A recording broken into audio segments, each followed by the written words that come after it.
Hi hello friends, welcome back to our channel explore with கீர்த்து.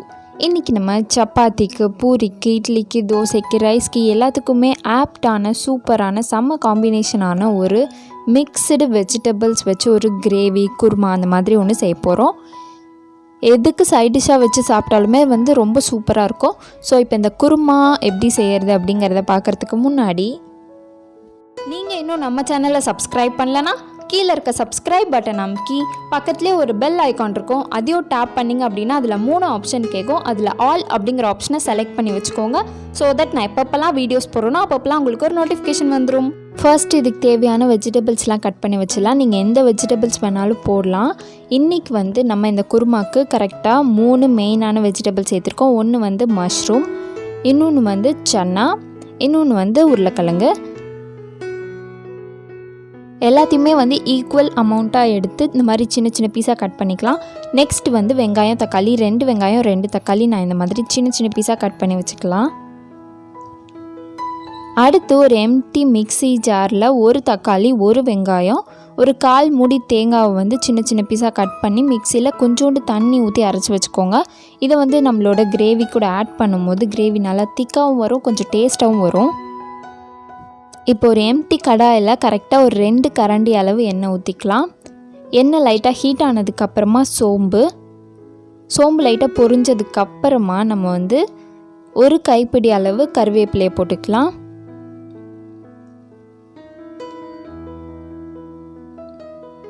கருவேப்பிலை இந்த மாதிரி நல்லா பொரிஞ்சு வரும்போது நம்ம கட் பண்ணி வச்சுருக்கோம் இல்லையா வெங்காயம், தக்காளி, அதில் ஃபர்ஸ்ட் வெங்காயத்தை மட்டும் போட்டு நல்லா வதக்கிக்கலாம்.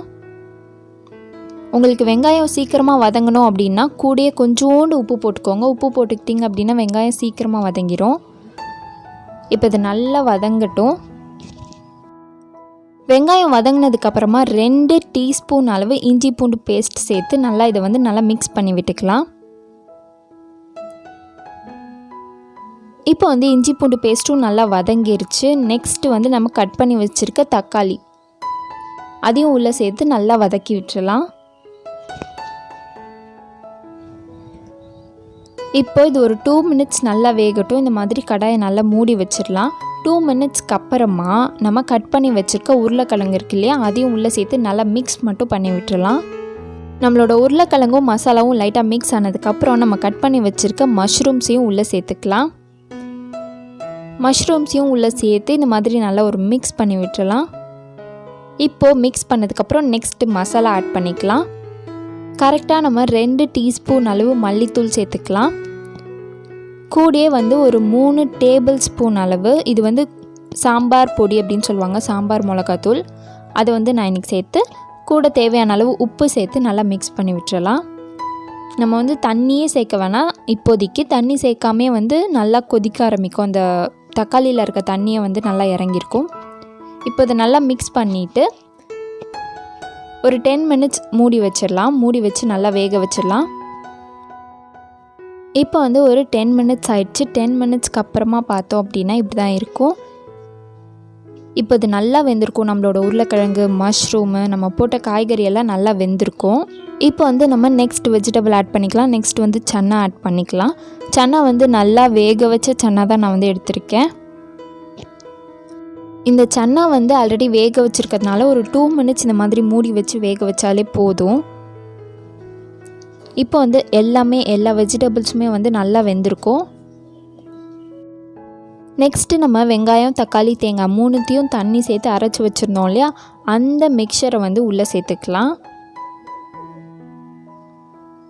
இப்போ கொஞ்சோண்டு தண்ணி ஊற்றி நல்லா மிக்ஸ் பண்ணி விட்டுக்கோங்க. அவ்வளோதான். கடைசியாக கொஞ்சோண்டு உங்கள் காரத்துக்கு ஏற்ற மாதிரி பெப்பர் பவுடர் சேர்த்து இதை நல்லா கொதிக்க விட்டுருங்க. ஒரு 10 மினிட்ஸ் இது இந்த தண்ணியெல்லாம் நல்லா வற்றி கொதிச்சதுக்கப்புறம் உங்களுக்கு எந்த அளவுக்கு கன்சிஸ்டன்சி வேணுமோ அப்போ நீங்கள் கரெக்டாக ஆஃப் பண்ணிக்கலாம். உப்பு மட்டும் கடைசியில் செக் பண்ணிவிட்டு ஸ்டவ் ஆஃப் பண்ணிடுங்க. ஸ்டவ் ஆஃப் பண்ணிவிட்டு கடைசியாக கார்னிஷிங்க்கு மேலே கொஞ்சோண்டு கொத்தமல்லி போட்டுட்டு இதை ஒரு சர்விங் பவுலில் ட்ரான்ஸ்ஃபர் பண்ணிக்கலாம். நான் ஆல்ரெடி சொன்ன மாதிரி இது பரோட்டாக்கு, சப்பாத்திக்கு, இட்லிக்கு, பூரிக்கு, ரைஸ்க்கு எல்லாத்துக்குமே ஒரு சூப்பரான காம்பினேஷனாக இருக்கும். ஸோ நீங்கள் எந்த வெஜிடபிள்ஸ் வேணாலும் போட்டு ட்ரை பண்ணலாம். இல்லாட்டி இதுக்கு பதிலாக சிக்கன் கூட ட்ரை பண்ணலாம். ஸோ நீங்கள் ட்ரை பண்ணி பார்த்துட்டு எனக்கு கீழே கமெண்ட் பண்ணுங்கள் எப்படி இருந்துச்சு அப்படிங்கிறத. ஸோ இந்த வீடியோ உங்களுக்கு யூஸ்ஃபுல்லாக இருக்கும் நான் நம்புகிறேன். யூஸ்ஃபுல்லாக இருந்துச்சுன்னா கீழே இருக்க சப்ஸ்கிரைப் பட்டன் நமக்கு சப்ஸ்கிரைப் பண்ண மறக்காதீங்க. அண்ட் நிறைய பேர் இன்னும் நம்ம சேனலை சப்ஸ்கிரைப் பண்ணாமலே பார்த்துட்ருக்கீங்க. அவங்களாம் ஒரு செகண்ட் டைம் எடுத்து சப்ஸ்கிரைப் பண்ணிட்டீங்க அப்படின்னா இந்த மாதிரி நிறைய வீடியோஸ் கொடுக்கறதுக்கு எனக்கு ரொம்பவே இன்ட்ரெஸ்டிங்காகவும் மோட்டிவேஷனாகவும் இருக்கும். ஸோ சப்ஸ்கிரைப் பண்ணிவிட்டு பாருங்கள். அவ்வளோதான், இந்த வீடியோவை இதோட முடிச்சுக்கலாம். நம்ம நெக்ஸ்ட் வீடியோவில் பார்க்கலாம். பாய்.